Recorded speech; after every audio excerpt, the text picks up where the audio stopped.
राजस्थान के तृतीय श्रेणी अध्यापक यानी कि सेकेंड ग्रेड टीचर की कितनी सैलरी होती है आज की इस वीडियो में आपको बताने वाला हूँ।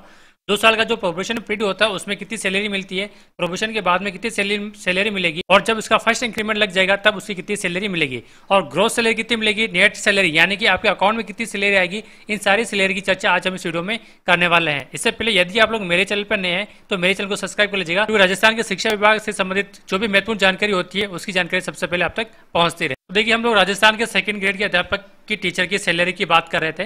यदि हम लोग प्रोबेशन की बात करें, 2 साल का इनका प्रोबेशन पीरियड होता है जिसके अंदर इनको फिक्स पे मिलता है 26,500 रुपए इनको फिक्स पे मिलता है। अब ये जो 26,500 रुपए जो फिक्स पे है इसमें भी कुछ कटौतियां हो जाती है, उस कटौतियों की जानकारी मैं आपको यहाँ पर दे देता हूँ। सबसे पहले देखिए, जीपीएफ में उनके 1100 रुपए कटते हैं और आरजीएसएस के उनके 658 रुपए कटते हैं। आरजीएसएस एक हेल्थ स्कीम है राजस्थान की, जिसके की अंदर जो सरकारी टीचर्स होते हैं वो सभी लोग अपनी प्राइवेट हॉस्पिटल जो भी राजस्थान सरकार के अधीन होता है या फिर गवर्नमेंट हॉस्पिटल, और आप लोग चाहो तो गवर्नमेंट डॉक्टर के घर जाकर भी उनसे दवाएं लिखवा सकते हैं और अपना इलाज फ्री करवा सकते हैं। तो यहाँ पर 2 तरह की कटौतियां होती है, जीपीएफ की और आरजीएसएस। उसके बाद यदि हम लोग नेट सैलरी की बात करें तो 26,500 रुपए जो फिक्स पे होता है उसमें से हमारी जो टोटल कटौतियां होती है 1758 रुपए, ये यदि हम लोग माइनस कर देते हैं तो हमारे अकाउंट के अंदर जो सैलरी आएगी 24,742 रुपए आप लोगों के अकाउंट में सैलरी आएगी। ध्यान रखना, प्रोबेशन पीरियड में 2 साल तक आपको ये सैलरी मिलेगी। अब 2 साल के बाद में आपका प्रोबेशन हो गया, ऑनलाइन फॉर्म भर दिया, ऑफलाइन फॉर्म भर दिया, आपका व्यक्तिगत नियमितीकरण भी हो चुका है। उसके बाद में अब आपको कितनी सैलरी मिलेगी, तो हम लोग बात करते हैं प्रोबेशन पीरियड के बाद में आप लोगों को कितनी सैलरी मिलेगी। तो आप लोगों की प्रोबेशन के बाद में जो बेसिक पे होगी वो होगी आपके 37,800 रुपए।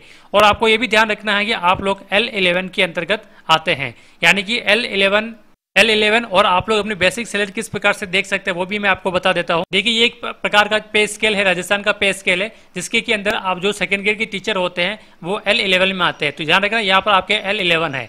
तो आप लोग जब भी आप लोगों का प्रोबेशन पीरियड कंप्लीट हो जाता है तो फर्स्ट ईयर में आप लोगों की जो बेसिक होती है वो होती है 37,800। अब ये जो आपकी L11 वाली जो लाइन दिख रही है, इसी लाइन के अनुसार आप लोगों की हर साल जो बेसिक बढ़ती जाएगी।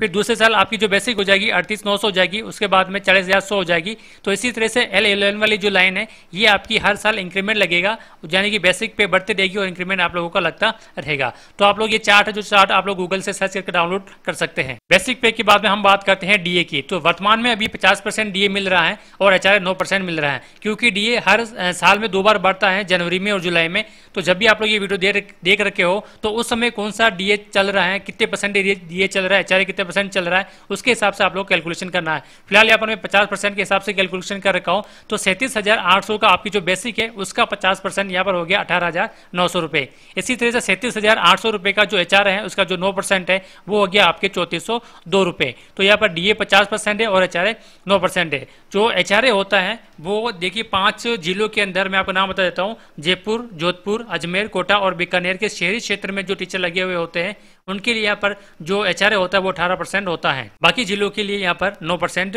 जो एचआरए होता है। तो 2 तरह के ये आपके डीए और एचआरए आप लोगों को बेसिक सैलरी का आप लोगों को निकाल लेना है। उसके बाद हम लोग देखते हैं ग्रॉस सैलरी। तो आप लोगों की जो बेसिक पे है वो बेसिक पे आप लोग उसमें बेसिक पे के अंदर आपको जोड़ेंगे 50% डीए 18,900 और 9% जो एचआरए है 3402, ये आपको तीनों को जोड़ देना है और आपकी जो ग्रॉस सैलरी बनेगी वो बनेगी 60,102 रुपए। ये आपकी ध्यान रखना, ये आपकी ग्रॉस सैलरी है। अब इस ग्रॉस सैलरी में आप लोगों की कटौतियां होगी, तो देखते हैं कौन कौन सी कटौतियां आप लोगों की होती है। तो कटौती की यदि तो हम लोग बात करते हैं तो जीपीएफ के 2100 रुपए आप लोगों को कटेंगे, आरजीएसएस के 658 रुपए आप लोगों को कटेंगे। ये दोनों कटौती के बाद में एक एसआई भी करती है, स्टेट इंश्योरेंस, वो मार्च से करती है। जब तक आपकी प्रोबेशन पीरियड के बाद का जो पहला मार्च नहीं आएगा उस पहले मार्च से आप लोगों की एसआई कटौती होती है। शुरुआत में 2200 होती है, आप लोग 2 साल बाद में इसको आप लोग बढ़ा भी सकते हैं। तो 3 प्रकार की कटौतियां होती है और जैसे जैसे आपको बढ़ेगी आप लोगों को जो इनकम टैक्स है वो भी आप लोगों को भरना होगा, उसकी कटौती आपके बाद में होगी। तो देखिए, यहाँ पर जो आपकी ग्रोस सैलरी बनी थी 60,102 रुपए, इसमें से 2 कटौतियां 2100 रुपए और 658 रुपए, इन दोनों की कटौती यदि हम लोग करते हैं तो 57,344 रुपए आप लोगों के अकाउंट में होते हैं, जब तक कि आपकी एसआई कटती नहीं है तब तक। ये ध्यान रखना आप लोगों को। जब आप लोगों की एसआई कटना शुरू हो जाएगी मार्च से, तो अब आप लोग 57,344 में से 2200 रुपये और माइनस कर दीजिएगा, तब आपके 55,144 रुपये आप लोगों के नेट सैलरी आपके अकाउंट में आएगी, जिससे आप लोग अपने हिसाब से उसको खर्च कर सकते हैं। तो ये तो बात होगी 2 साल के बाद में। अब हम चलते, जब आपका 1 जुलाई आएगा तब आपका लगेगा इंक्रीमेंट। तो इंक्रीमेंट की स्लैब मैंने आपको भी बताई है किस हिसाब से आप लोगों का इंक्रीमेंट लगेगा। देखिए इस प्रकार से आपका इंक्रीमेंट लगेगा।